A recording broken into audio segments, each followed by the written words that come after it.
Cristiano Ronaldo আর Lionel মেসির prime টাইমে তারা দুজনই ডিফেন্ডারদের ত্রাস ছিলেন।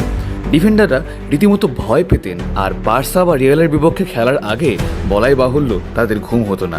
সেই সময়ের অ্যাথলেটিকো মাদ্রিদের ডিফেন্ডার ডিয়েগো গডিন কি বলছেন মেসি রোনালদোকে নিয়ে, চলুন শুনে নিই। মেসি আর ক্রিস্টিয়ানোর মধ্যে কাকে মার্ক করা কঠিন? আমার জন্য মেসি। আমরা একই প্রজন্মের খেলোয়াড়। আমি পুরো ক্যারিয়ারটা ইউরোপে কাটিয়েছি, আর দুর্ভাগ্যবশত দুজনের বিরুদ্ধেই খেলতে হয়েছে। ওরা আমাদের কাছ থেকে বেশ কয়েকটা শিরোপা কেড়ে নিয়েছিল অ্যাথলেটিকো মাদ্রিদে থাকার সময়। মেসি এমন একজন খেলোয়াড় যার প্রতিভা জায়গা পেলে যেমন, জায়গা না পেলেও তেমনই।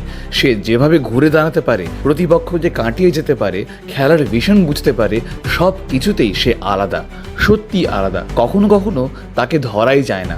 এমন সময়ও ছিল যখন তুমি তাকে ধাক্কা দিতে, কিন্তু সে পড়ে যেত না। আমরা ওর পেছনে যেতাম, সে পড়তো, উঠে দাঁড়াতো, কিন্তু রাগ করতো না। কেবল তখনই রেগে যেত যখন কেউ ইচ্ছে করে বাজেভাবে ট্যাকেল করত। দুজনই প্রতি মৌসুমে 50টা করে গোল করত। সব ডিফেন্ডারই বলতো কিভাবে ওদের মার্ক করব।